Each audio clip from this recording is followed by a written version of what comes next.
నమస్తే.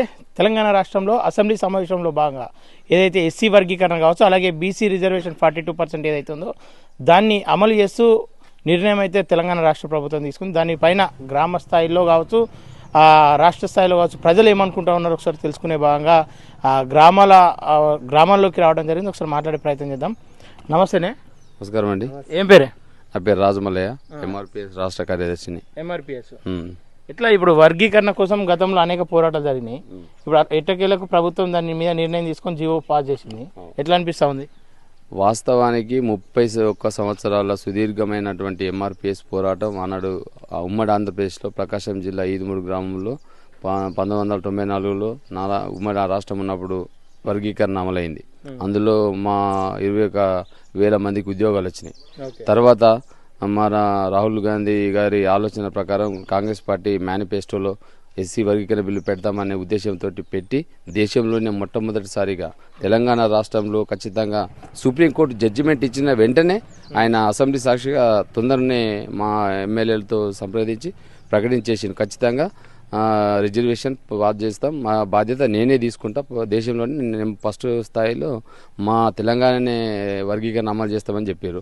అందులో భాగంగా మళ్ళీ ఏకసభ్య కమిషన్ షమీమ్ అఖ్తర్ తోటి వేసి 33 జిల్లాలు కాకుండా ఉమ్మడి జిల్లా వైజ్గా ప్రజాభిప్రాయాలు తీసుకున్నారు. అంటే ఎస్సీల దాంట్లో 59 ఉపకులాలు ఉంటాయి సార్.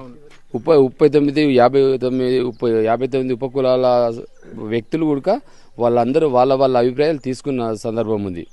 మళ్ళా ఇచ్చిన తర్వాత మళ్ళా ఇంకొక 1 నెల రోజులు పొడిగించి బుద్ధ భవన్లో బీఆర్కే భవన్ హైదరాబాద్లో ఒక 1 నెల రోజులు ఇచ్చి అందరి అభిప్రాయాలు మళ్ళా ఉపకులాలు మా 59 ఉపకులాల నాయకులతోటి వాళ్ళ అభిప్రాయాలు తీసుకొని ఖచ్చితంగా ఇది న్యాయమైనదా కాదా అని చెప్పేసి సుప్రీంకోర్టు ఇచ్చిన జడ్జిమెంట్ ప్రకారం ఏకసభ్య కమిషన్ ఇచ్చిన ప్రకారం మళ్ళా మంత్రులతోటి ఉప కమిటీ ఏదైతే ఉందో ఉత్తమ్ కుమార్ రెడ్డి, దామోదర్ రాజనరసింహ, శ్రీధర్ బాబు, సీతక్క వీళ్ళందరూ కలుపుకొని మళ్ళీ ఆ రకంగా చేసుకొని వాళ్ళ అభిప్రాయం తీసుకొని అసెంబ్లీ సాక్షిగా సహకరించిన అన్ని పార్టీలకు కూడా మా మాదిగ జాతి తరఫున 30 ఏళ్ళ సుదీర్ఘమైన పోరాటం.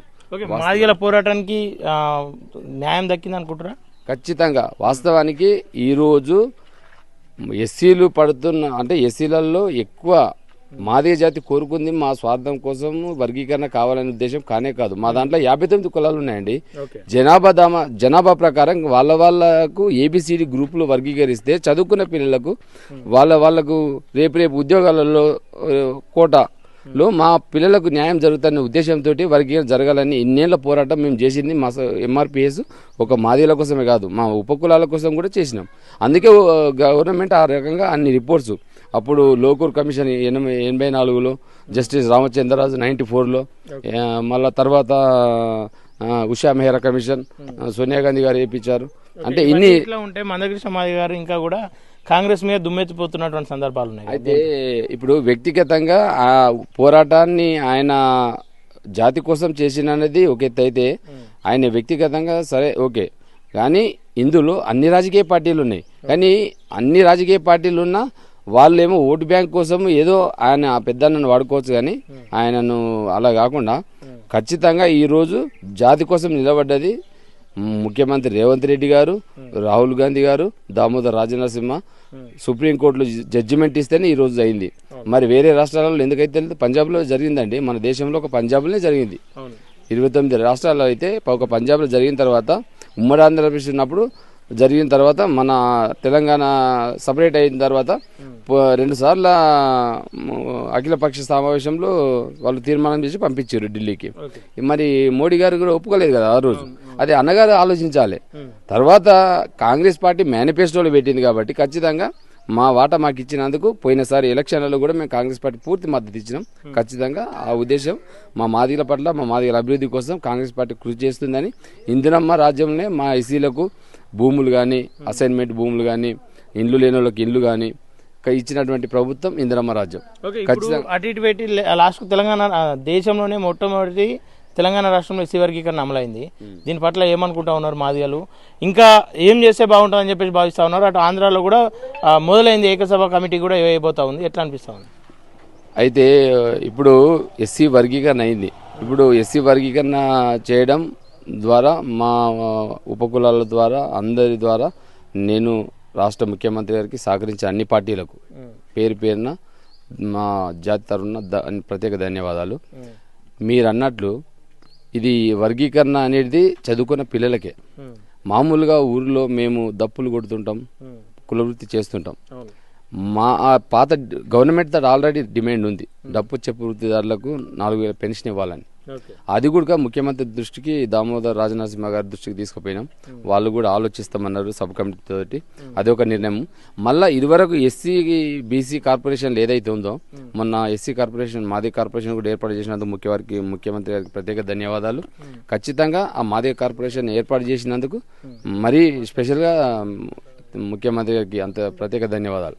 దాంతోపాటుగా ఇప్పుడు మాకు సప్లాన్ నిధులండి, సప్లాన్ నిధులలో ఖచ్చితంగా ఆ నిధులు ఉంటేనే మాకు అభివృద్ధి జరుగుతుంది. ఇప్పుడు ఏంటంటే రిజర్వేషన్ ఫలాలు అందించినందుకు ముఖ్యమంత్రికి ధన్యవాదాలు, సబ్ కమిటీకి ధన్యవాదాలు, సుప్రీంకోర్టు ధర్మాసనానికి ప్రత్యేక ధన్యవాదాలు. మేము ఢిల్లీకి కూడా పోవడం జరిగింది. సరే, ఇవన్నీ జరిగిన తర్వాత ముఖ్యమంత్రి గారికి మంత్రులకు ఒకటే ఒక విజ్ఞప్తి, ఖచ్చితంగా కాంగ్రెస్ ప్రభుత్వం మాకు చేస్తుందనే నమ్మకం ఖచ్చితంగా ఉంది. ఇదే విషయంలో చేయాలని చేస్తున్నాం. ఇప్పుడు 1,00,000 గొంతులకు ప్రోగ్రామ్ ఉంటుందా మరి? ఇది ఈ ప్రోగ్రాము మేము అనుకున్నాము, అది వాయిదా వేసుకున్నాం. రాహుల్ గాంధీ గారిని పిలిచి ముఖ్యమంత్రి గారు చేస్తామన్నారు. మరి ఇప్పుడు రాష్ట్ర కమిటీ సమావేశం ఉంది, అది మీడియా సరే అది ఇక్కడ చేయకు, అది రేపు నిర్ణయం తీసుకుంటారు. సరే, మేమేంటంటే రాహుల్ గాంధీ గారిని పిలిచి సీఎం గారు నిర్ణయం తీసుకుని ఏం జరుగుతుంది అనేది సబ్ కమిటీ సభ్యులతో చర్చించిన తర్వాత సీఎం గారు చెప్తామని చెప్పారు. అదే ఇన్ఫర్మేషన్ ఉంది. అట్లా. Thank you. నమస్తే. నమస్తే. అసెంబ్లీలో 42% బీసీల కోసం అసెంబ్లీ నిర్ణయం తీసుకోవడం జరిగింది. దానికి అన్ని పార్టీలు కావచ్చు, అన్ని కులాలు కావచ్చు, దానికి మద్దతుగా నిలిచినటువంటి సందర్భం. ఒకసారి దానిపైన గ్రామాల్లో కావచ్చు, మరియు యువత ఏమనుకుందో ఒకసారి తెలుసుకునే ప్రయత్నం చేద్దాం. అన్న నమస్తే. నమస్తే అన్న, చెప్పు, బీసీల కోసం తీసుకున్నటువంటి నిర్ణయం అసెంబ్లీలో ఒక చట్టం తీసుకొచ్చింది, ఆల్రెడీ బిల్ పాస్ చేసి కేంద్రానికి పంపడం జరిగింది, దానిపైన మీ అభిప్రాయం? వాస్తవానికి చెప్పాలంటే బీసీలకు తీవ్రమైన అన్యాయం జరుగుతుంది. విద్యలు కావచ్చు, ఉద్యోగాలు కావచ్చు, రాజకీయం కావచ్చు, అన్ని రకాలుగా ఉడక ఏళ్ళ నుంచి కూడా బీసీలకు తీవ్రమైన అన్యాయం జరుగుతూ ఉంది. అయితే ఇప్పుడు పార్టీలను పక్కకు పెడితే వాస్తవానికి ఈ 42% ఏదైతే ఉందో రిజర్వేషన్ ఇప్పుడు ఇస్తుర్రో మన అసెంబ్లీ తీర్మానం చేయడము అది మేము స్వాగతిస్తున్నాం. అంతకన్నా ఎక్కువ 42% కాడికి ఇచ్చినా మేము స్వాగతిస్తూ ఉన్నాము. దీన్ని కూడా ఇప్పుడు కేంద్ర ప్రభుత్వం కూడా ఆలోచన చేసి కేంద్ర ప్రభుత్వం కూడా మరి దీనికి ఆమోదం తెలపాలి. ఎందుకంటే మొత్తంలో బీసీలు చాలా అన్యాయానికి గురవుతారు. ఇప్పుడు ఈడబ్ల్యూఎస్ కూడా రిజర్వేషన్ తీసుకురావడం వల్ల కూడా వాస్తవానికి బీసీలకు కూడా తీవ్రమైన అన్యాయం జరిగింది. అందులో ముఖ్యంగా చూస్తే ముదిరాజులు ఎక్కువ పర్సెంట్ ఉన్న ముదిరాజులు కూడా ఈరోజు 120 మార్కుల పైన వచ్చినా కానీ జాబులు రాని పరిస్థితి ఏర్పడుతూ ఉంది. అలాగే మామూలుగా 100 మార్కులు వచ్చినా ఈ ఓసీలకు కూడా వాళ్ళకు రావడం 100 పైన వచ్చిన వాళ్ళకేమో వాళ్ళకు ఉద్యోగాలు వచ్చినాయి. మరి 120 పైన వచ్చిన వాళ్ళకు కూడా ఉద్యోగాలు రాలేని పరిస్థితి ఉంది. ఇట్లా చూసుకుంటే అసలు ఈడబ్ల్యూఎస్ లీడర్షిప్ మేము వ్యతిరేకించకున్నా కానీ ఇప్పుడు మాత్రం ఈ 42% ఏదైతే ఉందో ఇది రాష్ట్ర ప్రభుత్వము ఇది ఆమోదించడానికి మేము స్వాగతిస్తున్నాము. అలాగే కేంద్ర ప్రభుత్వం కూడా ఆలోచన చేసి కేంద్ర ప్రభుత్వం కూడా ఒక నిర్ణయానికి వచ్చి ఇది కూడా కేంద్ర ప్రభుత్వం కూడా ఆమోదం తెలిపితే బీసీలకు న్యాయం చేసిన వాళ్ళు అవుతారు. ఇలాంటి సందర్భంలో రాష్ట్రం నుంచి కూడా ఇక్కడ ఆమోదం తెలిపి తీర్మానం చేసి పంపిన తర్వాత కూడా ఒకవేళ కేంద్రం కూడా ఈ నిర్ణయం తీసుకోకపోతే ఈ మొత్తంలో ఈ బీసీలకు తీవ్రంగా అన్ని రకాలుగా కూడా అన్యాయం చేసిన వాళ్ళు ఎవరైనా మిగిలిపోతారంటే చరిత్రలో ఈ బీజేపీ పార్టీ మిగిలిపోతుంది. కాబట్టి ఇది దృష్టిలో పెట్టుకొని బీజేపీ పార్టీ కూడా ఖచ్చితంగా ఆమోదలుతామని మేము ఆశాభావం వ్యక్తం చేస్తూ ఉన్నాము. లేని పక్షంలో బీసీలకు కూడా ఇంకా కూడా పోరాటాలు ఎక్కువైతాయి. బీసీలకు కూడా ముందు కూడా ఇంకా ఎక్కువ ముందుకెళ్లే అవకాశాలు కూడా ఉన్నాయి. కాబట్టి ఆలోచన చేసి ఈ కేంద్ర ప్రభుత్వం కూడా ఆమోదం తెలపాలని చెప్పేసి మేము కోరుతా ఉన్నాం. ఒకవేళ తెలపకుండా ఇదే మొండి వైఖరితో పోతాయి. గతంలో కూడా అనేక సందర్భాల్లో బీసీల పక్షాన నిలబడిన సందర్భాలు ఉన్నాయి. ఇప్పుడు కూడా ఒకవేళ బీజేపీ ఇదే మొండి వైఖరితో వెళ్ళినట్లయితే ఎట్లాంటి సిచ్యువేషన్ ఎదుర్కొంటే తెలంగాణలో కావచ్చు, మిగతా దేశాల్లో కావచ్చు? ఇప్పుడు తెలంగాణ రాష్ట్రంలోకి వస్తే బీజేపీ పార్టీకి ఒకవేళ బీసీలకే అన్యాయం చేస్తే ఈ వచ్చే ఎలక్షన్లలో స్థానిక సంస్థల ఎలక్షన్లే కావచ్చు, లేదా ఇంకా ఈ ఎమ్మెల్యే ఎలక్షన్లే కావచ్చు, ఇక ఇక్కడ బీజేపీ పార్టీకి బీసీలంతా ఐక్యంగా ఉన్నారు. బీసీ నాయకులు కూడా మేధావులు కూడా అందరూ ముందుకు వచ్చిర్రు. బీసీలు కూడా ఐక్యంగా ఆల్రెడీ అయ్యారు, ఐక్యానికి వచ్చిర్రు, ఒక తాటిపైకి వచ్చిర్రు. ఈ సందర్భంలో ఒకవేళ బీజేపీ పార్టీ కేంద్రంలో గనక బీసీలకు అన్యాయం చేసే దిశగా ఆమోదించని ఎడల ఇక్కడ తెలంగాణ ప్రాంతంలో బీసీలు బీజేపీని సమూలంగా మొత్తం అసలు బీజేపీ అనేది కూడా లేకుండా వెళ్ళిపోతుంది. ఓకే, అట్లాంటి సందర్భం వచ్చినా సరే చెయ్యమని చెప్పేసి మొండి వైఖరితో ఉంటుంది అనుకో, బీసీలకు జరుగుతున్న నష్టాన్ని వాళ్ళ దృష్టిలో లేదని చెప్పి చెప్తా ఉన్నారు. బీసీలు అంటే కులాలే రూపుమాపాలని చెప్పేసి బీజేపీ భావిస్తూ ఉందని చెప్పేసి చెప్తా ఉన్నారు. నిజంగా కులం లేదు అని చెప్పేసి అంటే మీరు నమ్ముతారా? కులం ఎందుకు లేదు చూపిస్తారు కదా ఆల్రెడీ. ఇవన్నీ లేకపోతే కులం ఎందుకు చూపిస్తారు? అన్ని రకాలు కూడా చూపిస్తారు ఆల్రెడీ. ఇప్పుడు ఆ రకంగా అనుకుంటే సమానత్వం కల్పించాలి, వాళ్ళకు సమానంగా మనతో పాటు ఉండాలి అనే ఆలోచన ఈ ప్రభుత్వాలకు ఉంటే ఇన్ని రోజులు కూడా ఈ బీసీలకు అన్యాయం జరిగేది కాదు కదా. ఇప్పుడు ఈ అన్యాయం జరుగుతుందనే బీసీల నుంచి ఈ ఒత్తిడితోటే 42% రిజర్వేషన్కు ఆమోదం తెలిపింది. ఇప్పుడు దాన్ని కూడా కేంద్రం కూడా ఆమోదం తెలిపితేనే ఇలా బీసీలలో కూడా బీజేపీ పార్టీకి ఒక ఆలోచన ఉంటుంది. లేకపోతే బీజేపీ పార్టీకి ఆల్రెడీ ఆల్మోస్ట్ తెలంగాణ ప్రాంతంలో మొత్తం కనుమరుగే అవకాశాలు కూడా మెరుగ్గా ఉంటాయి.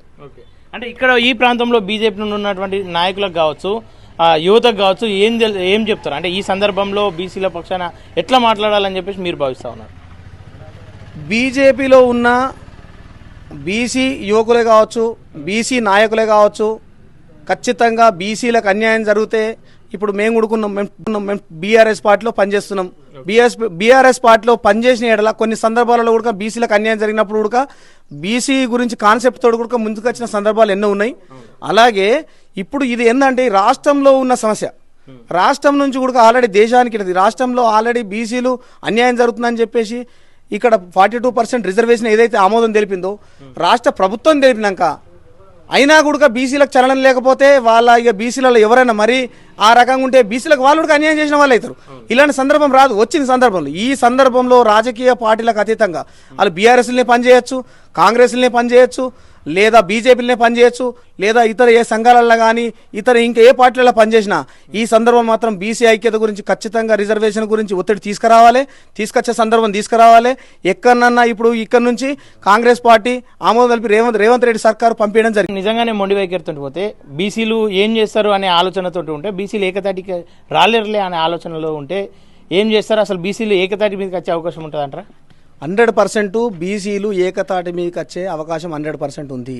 బీసీలు ఏకతాటి మీద కూడా వచ్చిర్రు, రాలేదనుకోవడం కూడా పొరపాటే.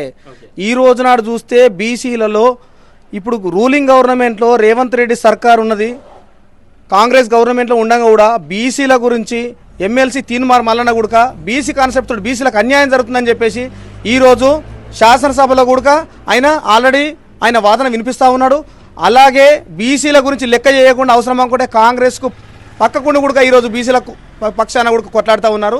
ఇంతకుముందు కూడా ఎక్కడ మాట్లాడని బీసీ నాయకులు కూడా ఎమ్మెల్యేలు కావచ్చు, ఎమ్మెల్సీలు కావచ్చు, ఇప్పుడు 100% బీసీలకు అవకాశం వచ్చింది. బీసీలు ఖచ్చితంగా మేము అన్యాయం గురవుతున్నాము, మా బీసీ పిల్లలకు అన్యాయం గురవుతున్నాము, మేము ప్రజల్లోకి వెళ్తే ఇంతకుముందు అడిగే పరిస్థితి ఇప్పుడున్న పరిస్థితులలో బీసీ నాయకులు కావచ్చు, బీసీలో పనిచేసే ఇతర సంఘాల నాయకులు కావచ్చు, లేకపోతే ఇతర పార్టీలలో పనిచేసే బీఆర్ఎస్ఏ కావచ్చు, కాంగ్రెస్ కావచ్చు, బీజేపీలో పనిచేసే బీసీ నాయకులు కూడా ఇలా నిలదీస్తూ ఉన్నారు. మా బీసీల పక్షాన కూడా మీరు ఎందుకు మాట్లాడతలేరు, మా బీసీలకు అన్యాయం జరుగుతుంది, ఇలా ఈడబ్ల్యూఎస్ వల్ల కూడా ఎన్నో నష్టాలకు గురవుతున్నాము, మీరు ఎందుకు చేస్తలేరని చెప్పేసి నిలదీస్తూ ఉన్నారు అని చెప్పేసి కూడా వాళ్ళ వాదన వినిపిస్తారు.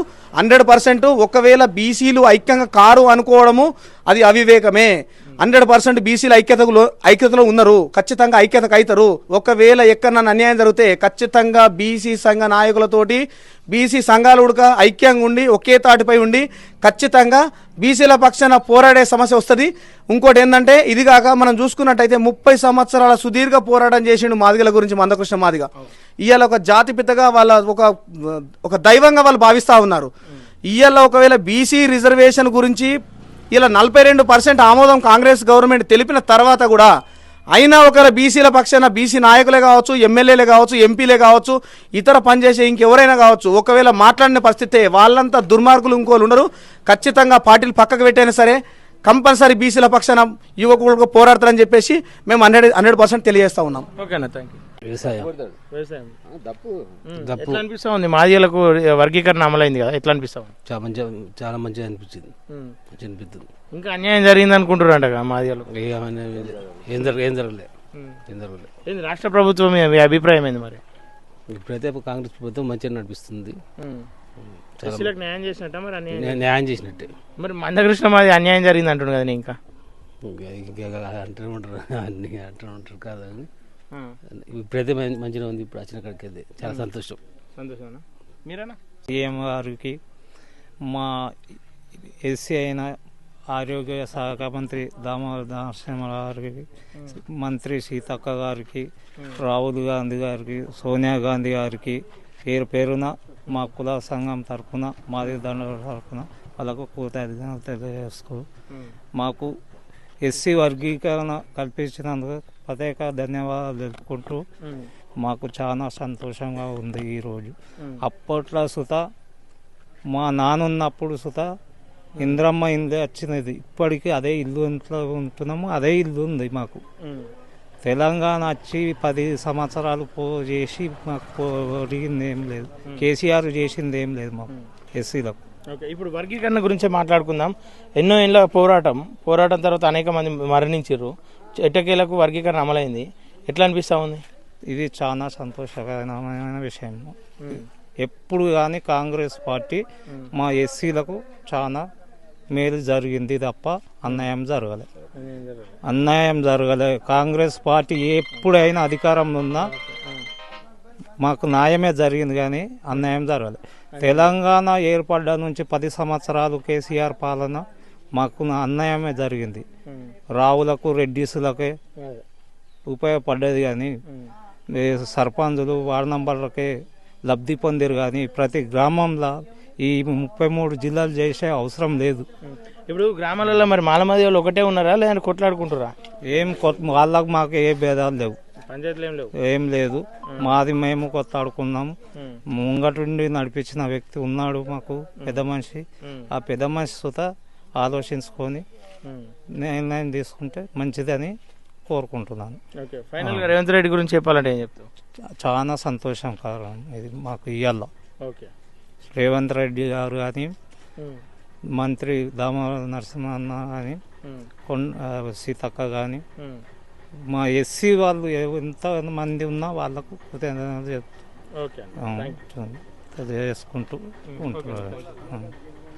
మేము ఎన్నోసార్లు ఎన్నో ఒడిదుడుకులు ఎదుర్కొని మేము ఎక్కడంటే అక్కడ ధర్నాలు చేసినాము, అన్ని చేసినాము. దాని గురించి పోరాటం కావాలి. మా పిల్లల భవిష్యత్తు గురించి, మాది తరం అయిపోయింది, మేము వృత్తిపరంగా మేము వృత్తి చేసుకుంటూ బతుకుతున్నాం. కానీ రేపు మా పిల్లలు కూడా ఇదే వృత్తిలో ఉండాలన్నా, ఇంకా మా పిల్లలు కూడా ఎదగాలి, చదువుకోవాలి. వాళ్ళకు కూడా రేపు కోట, మా ఎస్సీ వర్గీకరణలో మా వంతు మా కోట వస్తే మా పిల్లలకు చదువుకున్న ఉద్యోగానికి కానీ ఏ అవకాశమైనా వస్తుందని మేము పోరాటం చేసినాం. ఆ పోరాటానికి ఇప్పుడు సఫలమైన దానికి చేసిన ప్రభుత్వానికి ఇప్పుడు అందరికీ ధన్యవాదాలు. అది మాకు చాలా ఉపయోగపడ్డది.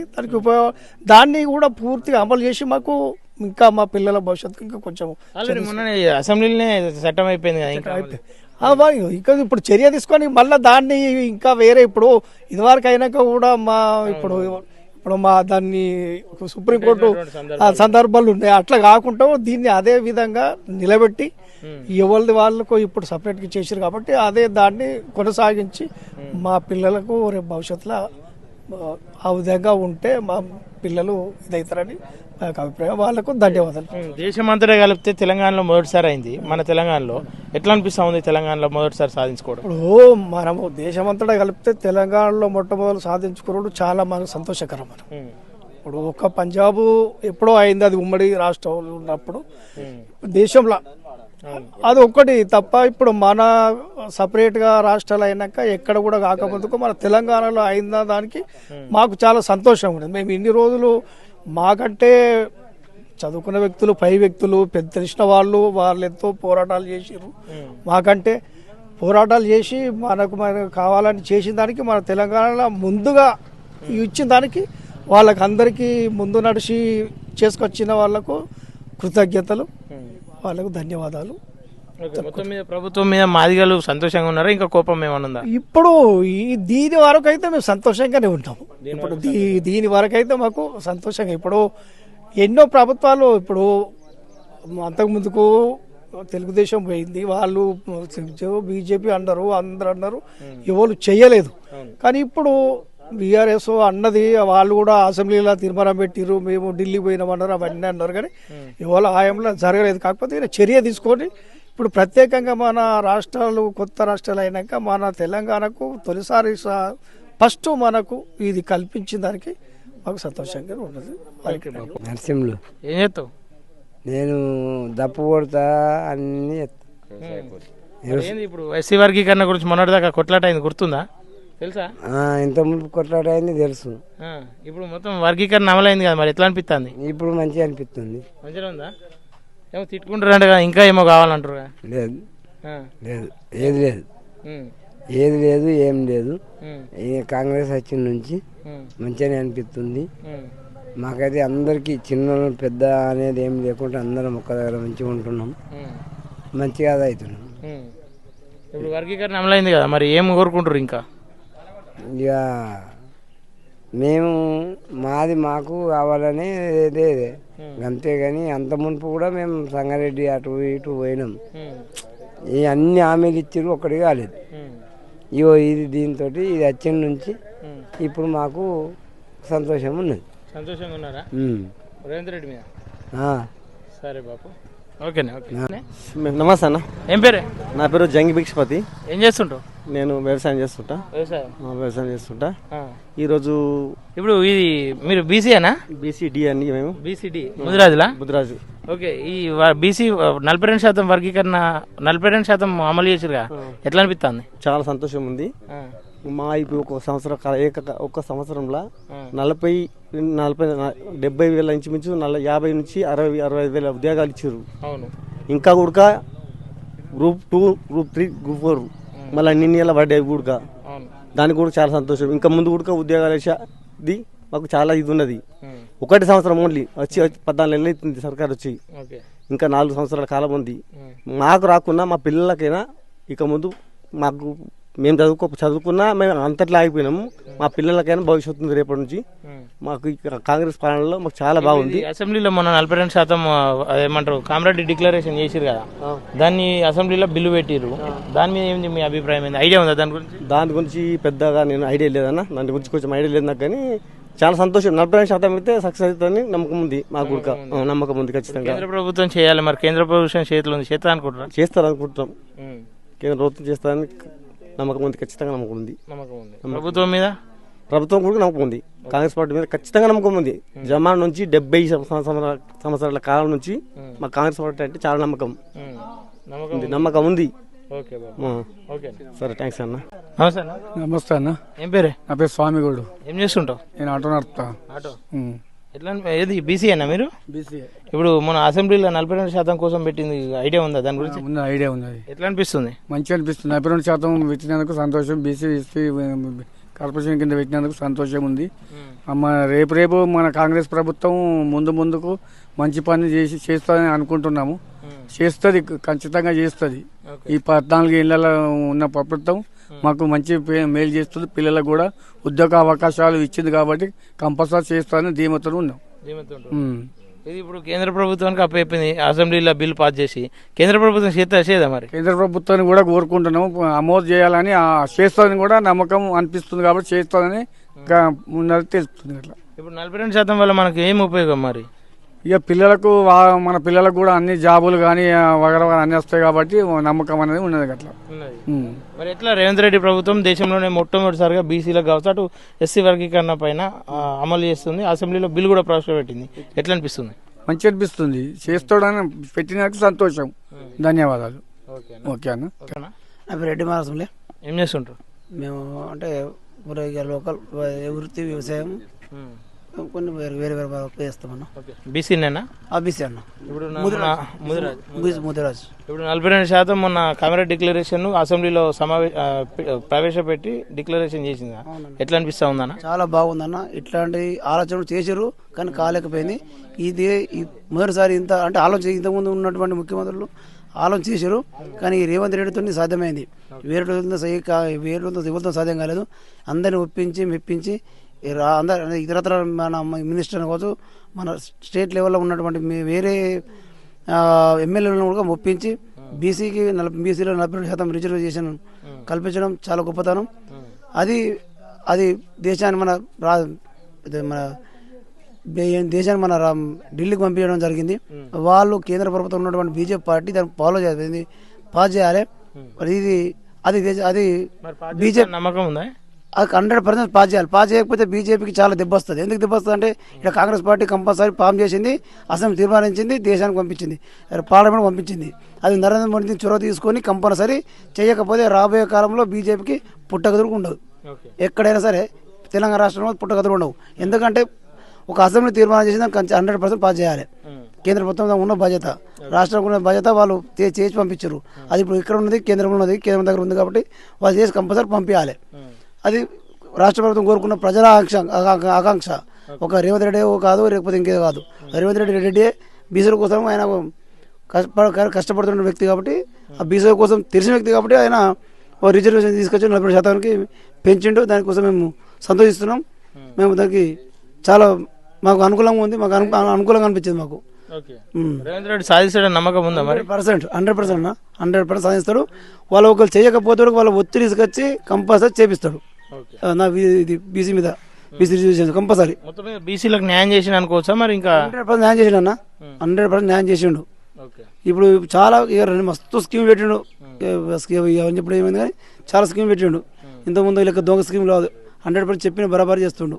ఓకే అన్న, థ్యాంక్ యూ. ఓకే అన్న.